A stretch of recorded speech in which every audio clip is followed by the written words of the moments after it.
Welcome to BSC live classes official YouTube channel of BSC academy Guwahati. अगर अभी तक आपने चैनल को सब्सक्राइब नहीं किया तो चैनल को सब्सक्राइब करना बिल्कुल भी ना भूलें। जो भी इस वीडियो को पहली बार देख रहे हैं और बेल आइकन को प्रेस करना बिल्कुल भी ना भूलें ताकि आने वाली वीडियोस की नोटिफिकेशन मिलते रहे।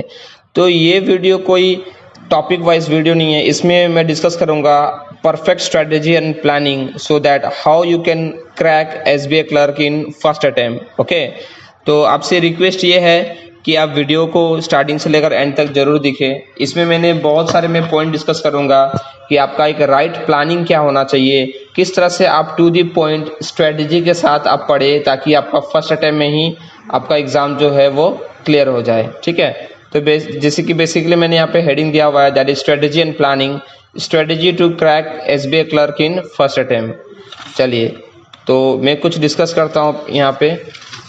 तो स्ट्रेटजी, एक राइट स्ट्रेटजी होना बहुत इंपॉर्टेंट है। अगर आपका एक राइट स्ट्रेटजी नहीं है, टू दी पॉइंट अगर आप नहीं पढ़ रहे हो तो एग्जाम एक साल के 5 इयर्स में भी नहीं होगा। जैसे कि आप सबको मालूम है एसबीआई क्लर्क का नोटिफिकेशन डेट कब आया, 7 सितंबर, और इसका फॉर्म फिलअप का लास्ट डेट है 27 दिसंबर। और आपको मालूम है प्री एग्जाम कब होंगे, pre exam will be in the month of November,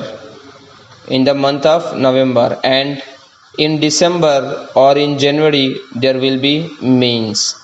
तो मैक्सिमम स्टूडेंट्स क्या करते हैं, बस प्री के लिए पढ़ते हैं और प्री के बाद आपको मेंस के लिए hardly will get only 15 to 20 days. ठीक है, हार्डली 15 to 20 डेज। ये सबसे गलत स्ट्रेटजी। आपका तैयारी इस तरह से होना चाहिए कि प्री और मेंस दोनों के दोनों आपको एक ही साथ में लेके चलना है। ठीक है, आप अप्रोक्स ये मान सकते हैं कि 50 डेज आपके पास है for pre exam. Okay, for pre exam, और आपके पास में मान के चलिए you have 70 days for mains exam. You will get only 20 days time from pre to mains. Okay, और सबसे पहले तो ये बात कर लेते हैं कि इसका cut off last year SBI clerk का, मैं सिर्फ आसाम के लिए नहीं बोलूँगा, ओवरऑल लास्ट ईयर जो भी कट ऑफ थे 2021 में, इसका रेंज था 70 to 75। ओके, इन प्रीलिम्स, और मैं इन जनरल यूआर के लिए ही बोल रहा हूँ। ठीक है, तो अगर आप रिजर्वेशन से भी हैं तो टारगेट लेकर चलिए कि मुझे अब ये 70 से 75 जो रेंज है, this year competition is increasing every year, that means definitely plus minus आप 5 लेके चलिए। ठीक है, ये मैं यूआर कैटेगरी के लिए बोल रहा हूँ, आप अपने according OBC, EWS, ST, SC के लिए आप कर लीजिए। ठीक है, अभी देखिए कंपटीशन का लेवल इतना हाई है दैट अगर आप सिर्फ हार्डवर्क करोगे तो नहीं होगा, you have to be smarter. Okay, आपको स्मार्टर की कैटेगरी में होना है, दैट मीन्स हार्डवर्क का तो कंसेप्ट चाहिए ही, प्लस आपकी मेमोरी कैपेसिटी। ठीक है, आप टू दी पॉइंट वही पढ़िए जो कि एग्जाम ओरिएंटेड हो। ठीक है, इररिलेवेंट कंटेंट पढ़ के कोई फ़ायदा नहीं है दोस्तों। ठीक है, ये ऑनेस्ट ट्रूथ है। आप वही पढ़िए जो एग्ज़ाम में आएंगे, जो एग्ज़ाम में पूछे जाते हैं। लेवल आपको मालूम चलना चाहिए। एक बार सीट मत कीजिए, क्योंकि मुझे इतना ही करना होता तो सभी का पेपर क्लियर हो जाता। ठीक है, just make yourself best out of best. Okay, to the point एक सही राइट स्ट्रेटजी, सेलेक्टिव अप्रोच रखिए। Okay, your selective approach is important. आपका सेलेक्टिव अप्रोच ही आपका काम आएगा जो एग्ज़ाम क्रैक करने में आपको हेल्प होगा। ठीक है, सेलेक्टिव अप्रोच के साथ रखना है अपने पॉइंट्स को। ठीक है, तो एक एक करके मैं सब्जेक्ट वाइज आपको डिस्कशन करूंगा कि किस तरह से आप subject wise to the point आप पढ़ सकते हैं। चलिए, सबसे पहले मैं आपको बता रहा हूँ quant section. Okay, that is quantitative aptitude. Quantitative aptitude, okay, quantitative aptitudes. In this chapter, in pre is all about your speed and accuracy, speed plus accuracy, that आपको 20 मिनट्स मिलेंगे जिसमें आपको 35 क्वेश्चंस करने हैं। ठीक है, क्वेश्चंस का level आपका इजी टू मॉडरेट होता है, हार्ड तो बिल्कुल भी नहीं। क्वेश्चंस का जो भी लेवल होता है, आप प्रीवियस ईयर का पेपर देख लीजिएगा, that is easy to moderate होता है। ओके, स्पीड एंड एक्यूरेसी, यहाँ पे जिसकी मेन मान के चलिए आपको मेन फोकस किस में करना है, लर्निंग के ऊपर फोकस करना है।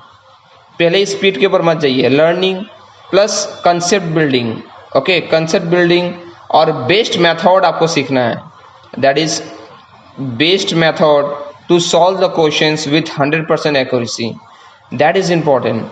ठीक है, आप दिन में 100 क्वेश्चंस बनाइए सिंप्लीफिकेशन का, बट आपकी अप्रोच सही नहीं है तो आपको टाइम लगेगा ही ज़्यादा। आप बेस्ट मेथड्स, बेस्ट टेक्निक्स का यूज़ कीजिए so that your accuracy will be 100%। Mainly quant का स्ट्रॉन्ग करने के लिए 3 बेसिक पैरामीटर्स होती हैं, that is accuracy plus concept, number 2 right method, ठीक है, right method, and third point is calculation speed, right method and calculation speed. Calculation speed की aptitude होनी आपकी बहुत इंपॉर्टेंट है, कैलकुलेशन स्पीड की एप्टीट्यूड आपकी होनी बहुत ज़्यादा इंपॉर्टेंट है। ठीक है, ये 3 पैरामीटर्स है जिससे स्पीड एनहेंस होगी आपकी। और प्री का एग्जाम के लिए प्रिपरेशन के लिए आपको मेनली सिंप्लीफिकेशंस एंड अप्रोक्सीमेशन, ठीक है, definitely 10 question will come. Second point that is number series और रॉन्ग नंबर सीरीज, इधर और में आ सकते हैं, किसी शिफ्ट में अगर नंबर सीरीज आएगा तो किसी शिफ्ट में रॉन्ग नंबर सीरीज आएंगे। Third one is quadratic equation 5 question, and fourth point is DI, that is called data interpretation, 2 set of DI is fixed, that is 10 marks, and fifth point is word problems, okay, that is word problems. ये आपके 10+ questions आएंगे।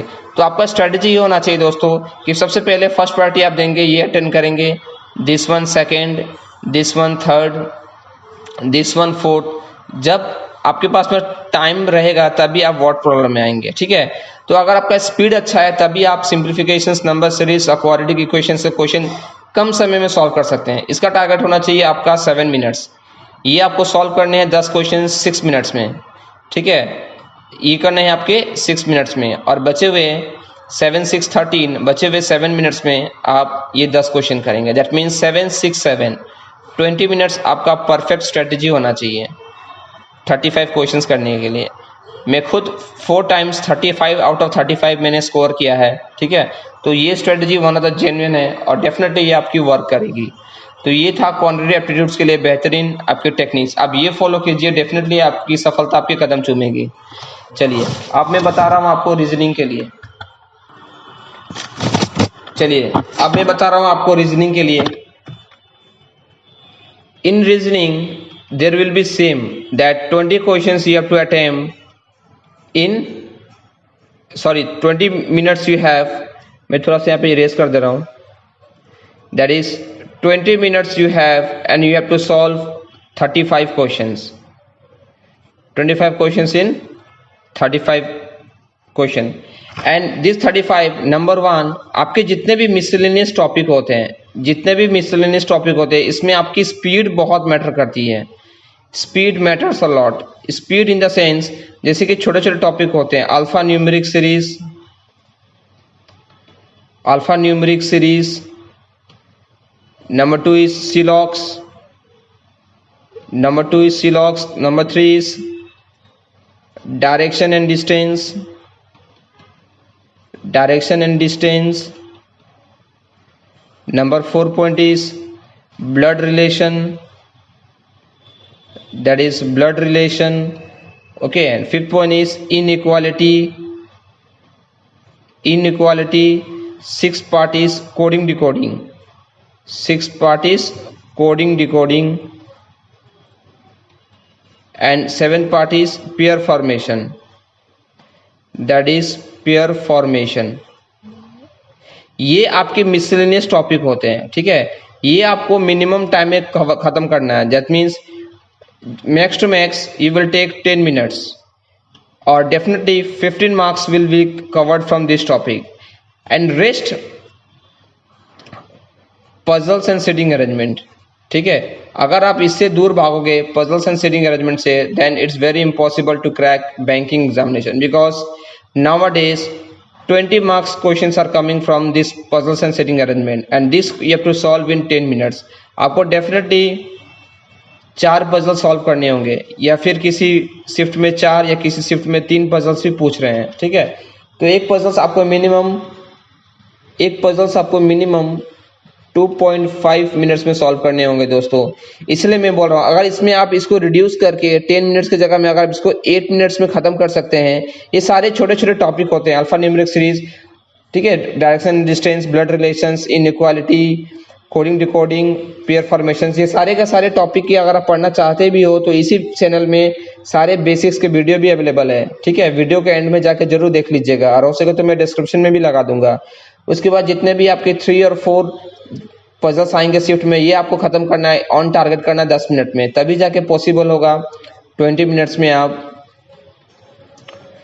35 questions को attempt कर पाए, ठीक है। ये strategy होता है आपका रीजनिंग का, this you have to remember, ठीक है। अगर आप इसमें ही अगर आप ज़्यादा टाइम ले लिए तो इसमें पजल्स कर ही नहीं पाओगे। Every day 1 or 2 puzzles and sitting arrangement, 2 puzzles and sitting arrangement and 2 data interpretation at least आपको डेली के डेली फॉलो करनी ही है एनी हाउ, ठीक है। This is the main thing. चलिए अब मैं कुछ बता दे रहा हूँ आपको किस तरह से आप सही स्ट्रेटजी के साथ पढ़ सकते हैं जीके और इंग्लिश के लिए भी, ठीक है। मेजर यही 4 सब्जेक्ट होते हैं, दैट इज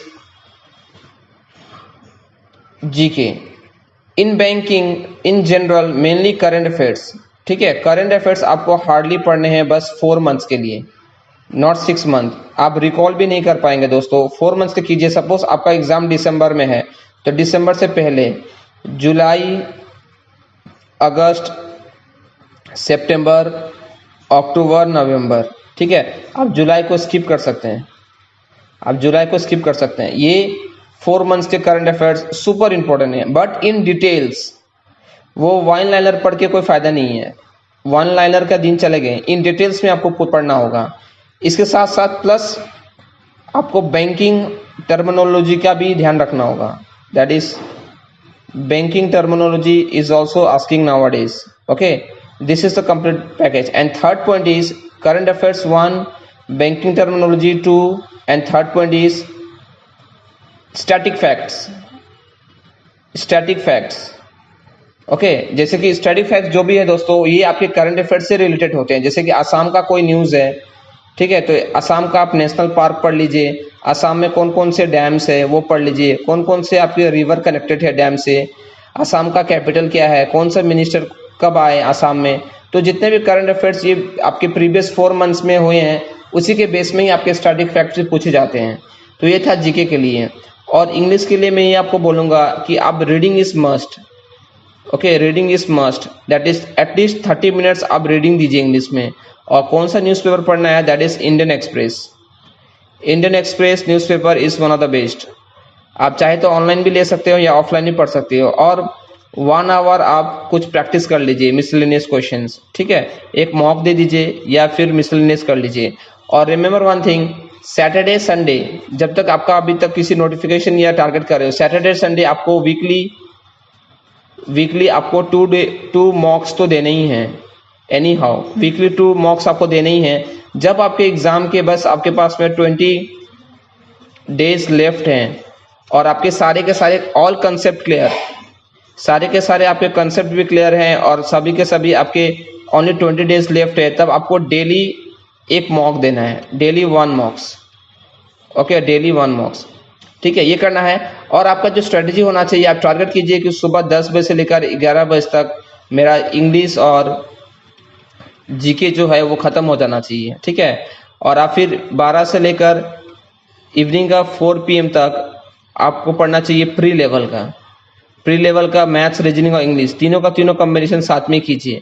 उसके बाद जब सेकंड हाफ होता है डे का, दैट मीन्स शाम को जब भी आप पढ़ने बैठो 6 से लेकर आप 11 बजे सोते हो या 12 बजे, एवरीवन इज डिफरेंट, तो अपने अकॉर्डिंग आप टाइम सेट कर लीजिएगा। नेवर कंपेयर कि कुछ स्टूडेंट ऐसे भी होते हैं जो रात को पढ़ाई करते हैं, कुछ ऐसे भी होते हैं जो दिन में पढ़ाई करते हैं, ठीक है, तो आप अपने अकॉर्डिंग देख लीजिएगा। तो 6 से लेकर 11 के बीच में आपके मेंस लेवल का आपको पढ़ना है, ठीक है, मेंस लेवल और प्री लेवल दोनों साथ में लेकर चलिए। दैट इज 1 आपको हाई लेवल पजल्स करने हैं, हाई लेवल पजल्स करने हैं सॉल्व, उससे क्या होगी, आपकी अंडरस्टैंडिंग इंप्रूव होगी और हाई लेवल आपको सॉल्व करना, high level data interpretation. Okay, high level data interpretation. तो यही था कुछ आपको जो मैं बताना चाहता था, ठीक है। तो आई होप आपको अच्छा लगे, और आने वाले और भी मैं 1-2 वीडियोस लेके आऊँगा दोस्तों, डोंट वरी, ठीक है। जब मैंने कमेंट में लिया है कि सिलेक्शन करवाना है, अगर आप इस स्ट्रेटजी से पढ़ाई करें तो डेफिनेटली आपको इम्प्रूवमेंट होगा। इस जो भी मैंने नोट बताया उसको आप रिलीजियसली फॉलो कीजिए, definitely you will gate succeed. Okay, and by the way मैं लास्ट में यही बोलना चाहता हूँ कि अगर आप लोग कंप्लीट सिलेबस पढ़ना चाहते हैं तो हम लोग के बेलतोला BSc एकेडमी में ऑफलाइन क्लासेस भी रन हो रही है।